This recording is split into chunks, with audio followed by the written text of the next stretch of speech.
Alright guys, hello everybody. I'm doing this analysis of this extraordinary positional match of Karpov versus Unzicker. We have Unzicker as black and Karpov as white. Played in Nice in 1973. It's just, I stumbled upon it in research and it's just a great match, so I had to show it. Okay, let's dive straight into it. Let's go guys. The match starts with e4, e5. e4, e5 is on the board. Knight to f3, knight to c6, and bishop b5. Rule Lopez. Karpov favorite weapon.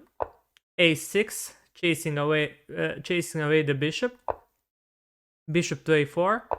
Knight to f6, attacking the pawn on e4, but it's unwise to take white castle. It's ill-advised to take the pawn because the black would run into some trouble. Bishop e7, bishop rook e1, b5, chasing away the bishop. Bishop retreats to b3, d6, c3, preparing to strike in the center. Castles, h3, not allowing the bishop to pin the knight. Now knight to a5, attacking the white's pride of the position, white's bishop. Bishop retreats to c2. c5, taking some space on the queen side. d4, Karpov strikes immediately in the center and wants to dissolve the strong pawn chain of Unzicker. Queen c7, knight bd2, knight c6. Maybe a mistake, maybe an inaccuracy by Unzicker, because he allows Karpov to give throw in this d5 move that is closing the position and rendering black pieces a little bit passive, especially after knight to d8 is played. So black is a little bit passive, and I think that white is already better here.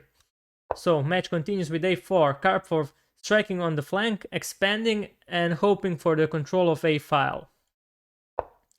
Rook to b8, playing into the Karpov's hands. a takes b5, a takes b5, b4.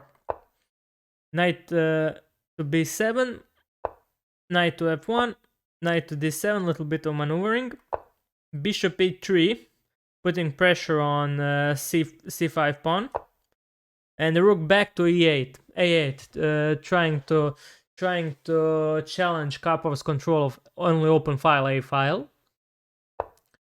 Queen to d2, bishop f to c8, trying to putting pressure on c file. Bishop d3, g6, taking control of light squares around black's king. In case so it doesn't allow knight jumps, or if white want to build a battery, it would be more difficult to gain something on light squares. Knight to g3 with the idea. It was useful last Unzicker move that he denied the knight from f5 and h5 squares. Bishop to f8, transfer bishop to g7 square to straighten dark squares around his king. Rook to a2, Karpov wants to double on the a file. c4, Unzicker closes the position and attacks white's bishop. Bishop to b1, queen to d8, and now this extraordinary positional move by Karpov, bishop to a7.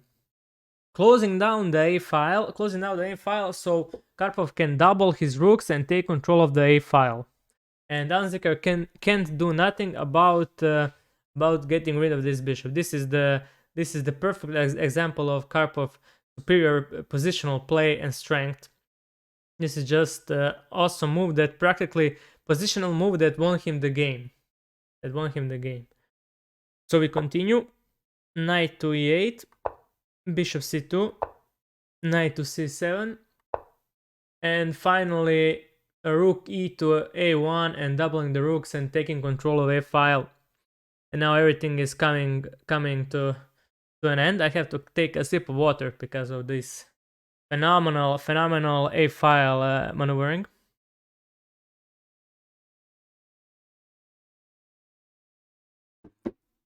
All right. So queen to e7, bishop b1, bishop e8. Unzicker is out of space. He is suffocating and he's trying to remaneuver the pieces for best defense because although Karpov has a creative weakness on queen side, the king side attack is also coming. He will try to create second set of weaknesses.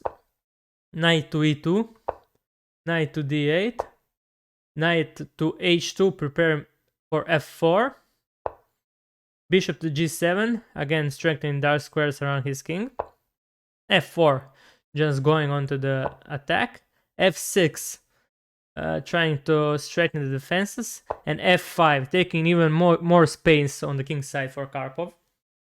Now this is already a bad position for black.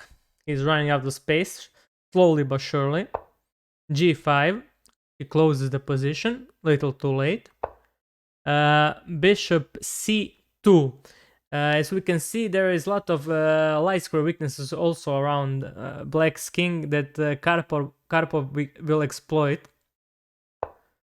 Bishop to f7, knight to g3, aiming for that light square weaknesses. Knight to b7, bishop d1, again strengthening control of h5 square. h6, Unzicker is even more weakening the light squares. And now bishop to h5. Exploiting kingside weaknesses, we can't forget that Karpov is also winning battle on two fronts, on queen side with a-file and with weaknesses, with light square weaknesses on his king side. Queen to e8, queen to d1, supporting the bishop. Knight to d8, supporting the bishop. Rook to a3, king f8, and rook a1 to a2, even more. Karpov is patiently solidifying his position. King g8, knight g4, king f8. He can't take the bishop because after bishop takes, knight takes, queen takes, there is this discovered check, winning the pawn on f6. Winning the queen, winning the queen. So Unzicker didn't take. He played king to f8, knight to e3, king to g8. Unzicker is effectively in Zugzwang. He doesn't have any more moves. He's just moving his king left and right. This battle is all over. So bishop takes, knight takes, queen to h5. Unzicker offering queen trade, but Karpov says on my own terms. With queen to g6, offering queen trade on g6 square, where if he trade queens, the pawn will come to g6 and control these squares. So king to f8, knight to h5. This is the last move of the match. Unzicker resigned because it's all over after this. It's all over to this. If Unzicker takes, pawn takes, we have a-file, we have light square weaknesses on the king side. And this is over. The buffet starts. Knight comes in and takes the pawn and everything is falling. A-file is up for grabs. This pawn will be hard to stop to promote. This is all over. So as we can see, this is a great positional and strategic match by Karpov. I ran into it in my research and decided to share it here on YouTube. And it all started with this great move, bishop to a7, and winning control of a-file, and then creating weaknesses on both flanks and practically suffocating his opponent Unzicker. So that's it, guys. thank you for watching, and let's hope to do another analysis soon. Thank you and see you next time. Bye bye.